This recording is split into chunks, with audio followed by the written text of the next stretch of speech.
CP నాయకులు, అలాగే సుజాత గారు జనసేన నాయకులు, పెద్దిరెడ్డి రవికిరణ్ గారు బీజేపీ అధికార ప్రతినిధి, ఇంకా జగడం సత్యనారాయణ గారు తెలుగుదేశం పార్టీ అధికార ప్రతినిధి.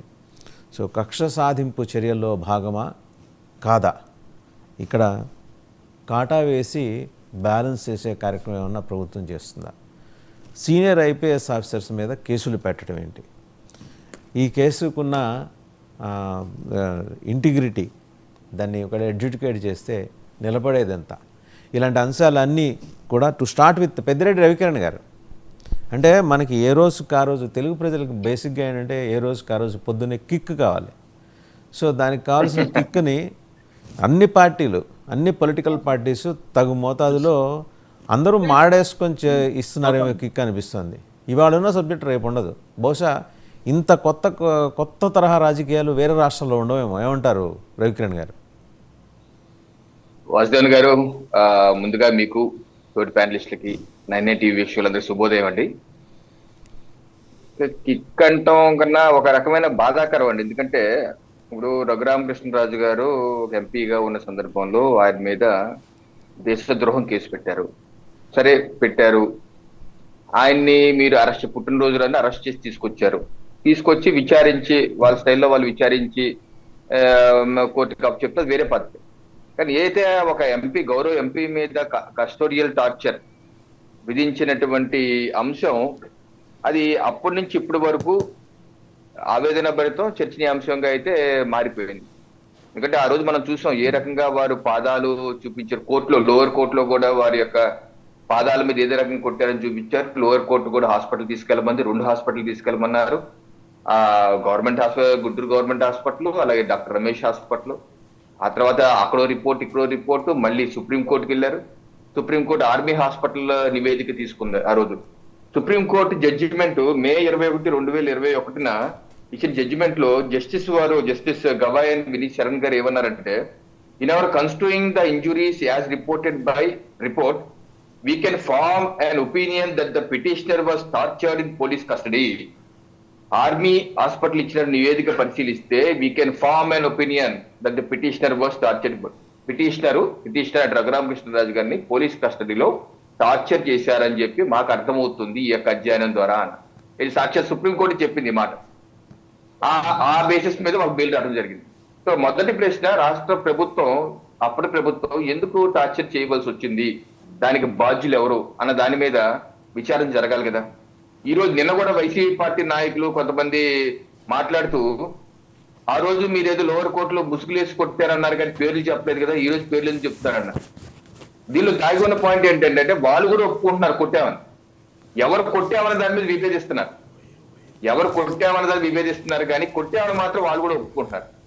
సో దీని మీద విచారణ జరగాలి కదా. ఇంకోటి, ఇవాళ సాక్షి పేపర్లో ప్రధాన శిక్షలో వాళ్ళు రాసిందంటే సుప్రీంకోర్టు విచారణ చేయక్కర్లేదు అన్నప్పటికీ మీరు కేసు పెట్టారని చెప్పేసి వారు పెట్టారు. దాని మీద చెప్పాల్సింది అంటే, రఘురామకృష్ణరాజు గారు బెయిల్ మీద వచ్చాక సిబిఐ విచారణ, మొత్తం దాని మీద సిబిఐ విచారణ కోర్టు సుప్రీంకోర్టుకు వెళ్ళారు. సుప్రీంకోర్టుకు వెళ్తే సుప్రీంకోర్టు దాని వాయిదాలు పడి విచారణకు వచ్చినప్పుడు మీరు హైకోర్టుకి వెళ్ళారా లేదా అని చెప్పి అడిగారు. హైకోర్టుకి వెళ్ళలేదని, హైకోర్టుకి వెళ్లకుండా సుప్రీంకోర్టుకి ఎందుకు వచ్చారు అంటే, సరే అయితే మేము విత్డ్రా చేసుకుంటున్నాం, కేసు విత్డ్రా చేసుకొని హైకోర్టుకి వెళ్తామని చెప్పి అన్నారు. హైకోర్టులో సిబిఐ విచారణ కోర్టు చేసిన కేసులో మే 12, 2023 హైకోర్టు మధ్యంతర ఉత్తర్వులు కూడా ఇచ్చింది. ఏంటి ఆ ఉత్తర్వులు?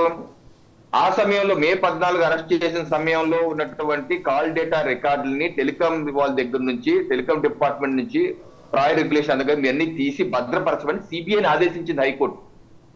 సిబిఐని హైకోర్టు ఆదేశించింది, మీరు అన్ని తీసుకొని. అప్పుడు సిఐడి, రాష్ట్ర ప్రభుత్వ అడ్వకేట్ జనరల్ అదే మేము తీసుకుంటాం సిఐడి ద్వారా అంటే, ఆరోపణలు ఎదుర్కొన్న వారు ఎలా తీసి భద్రపరుస్తారు, దాన్ని ఒప్పుకోమని చెప్పి సిబిఐని భద్రపరచమని. నా పాయింట్ ఏంటంటే, సుప్రీంకోర్టే సిబిఐ విచారణ అక్కర్లేదు అనుకుంటే ఫస్ట్ ఆఫ్ ఆల్ ఆ తర్వాత హైకోర్టు ఎందుకు తీసుకోండి కేసు? హైకోర్టు కేసు, సుప్రీంకోర్టు ఒక కేసు అక్కర్లేదు కొట్టేసింది అనుకోండి, సిబిఐ విచారణ అక్కర్లేదని, హైకోర్టు ఎందుకు తీసుకుంటుంది ఆ కేసు? హైకోర్టు తీసుకుంది, 2023 మధ్యంతర ఉత్తర్వులు ఇచ్చింది, భద్రపరచమంది. ఇంకోటి కూడా, జనరల్ హాస్పిటల్ గుంటూరు జీజీహెచ్ లో ఉన్నటువంటి రికార్డ్స్ తారుమారు చేస్తున్నారని కోర్టు వరకు వెళ్తే హైకోర్టు కూడా ఆ రికార్డులని భద్రపరచమని చెప్పింది. సో ఈ నేపథ్యంలో వారి వాదన, డొల్ల వాదన ఈ రోజు విచారణ జరగాలి. సింపుల్ అండి. రఘురామకృష్ణ రాజు గారు ఏమంటున్నారు? జీజీహెచ్ లో డాక్టర్ పద్మావతి గారు రికార్డులు ట్యాంపర్ చేశారు, కింద స్థాయి డాక్టర్లు ప్రభావతి గారు టార్చర్ జరిగింది, డాక్టర్ ప్రభావతి గారు ప్రభావతి నా మీద టార్చర్ జరిగింది అన్న విషయాన్ని లోవర్ డాక్టర్స్ నివేదిక ఇచ్చినప్పటికీ ఆవిడ అన్ని పక్కన పెట్టి సొంత నివేదిక ఇచ్చారంటున్నారు. ఆ రికార్డులన్నీ ఇప్పుడు సీజ్ చేసి ఉన్నాయి కాబట్టి ఫస్ట్ ఆఫ్ ఆల్ పోలీసులు వెళ్ళి ఆ రికార్డు తీసి చూస్తే లోవర్ కింద స్థాయి డాక్టర్లు ఏం చెప్పారు, ఈవిడేమి ఇచ్చారు, ప్రభావతి గారు ఏమి ఇచ్చారని చెప్పి చూశారనుకోండి, అక్కడే ఫస్ట్ ఆఫ్ ఆల్ మ్యాటర్ తేలిపోతుంది. ఎందుకంటే రఘురామరాజు గారు చెప్తున్న ప్రకారం ఆ డాక్టర్ గారి హస్బెండ్ వైసీపీ లీగల్ కన్వీనర్ అంట గుంటూరు జిల్లాకి. మనకైతే తెలియదు, ఆయన నిన్న కూడా చెప్తున్నారు, ఓ ఛానల్లో కూర్చొని నిన్న కూడా చెప్తున్నారు. సో అదే కనుక నిజమైతే కింద డాక్టర్లు వేరు పై డాక్టర్ వేరు నివేదిక ఇస్తే అక్కడే ముందు ప్రేమ ఫేసి ఎస్టాబ్లిష్ అయిపోతుంది కదా, ఇక రికార్డులు తారుమారు చేశారని చెప్పి. అలాగే కాల్ రికార్డులు కూడా సిబిఐ దగ్గర ఉంది, కానీ రికార్డులు తీస్తే నిన్న ఆయన ట్రిపులర్ గారు చెప్తూ సునీల్ గారి వీడియో తీశారు, టార్చర్ చేస్తున్నారు. అదే నిజమైతే కనుక ఆ కాల్ రికార్డులో సునీల్ గారి మొబైల్లో నెట్లో ఉంటాయి కదా, కాల్ రికార్డ్స్ అది తీస్తే దాంట్లో తెలిసిపోతుంది ఎవరి మొబైల్ అక్కడ యాక్టివ్ గా ఉంది.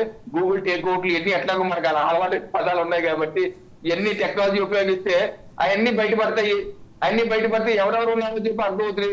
సో ఈ ఒకటి మాత్రం సత్యం, ఎంపీ గారి మీద కస్టోడియల్ టార్చర్ జరిగింది, చేసింది ఎవరు, దాన్ని ప్రేరేపించింది ఎవరు, చిత్రీకరించింది ఎవరు అన్న విషయాన్ని తేలవలసిన అవసరం ఉంది.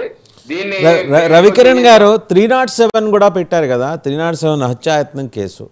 ఒకవేళ శిక్ష పడితే నిందితులు ఎవరంటే 3, 2 IPS అధికారులు, మాజీ ముఖ్యమంత్రి జగన్మోహన్ రెడ్డి గారు.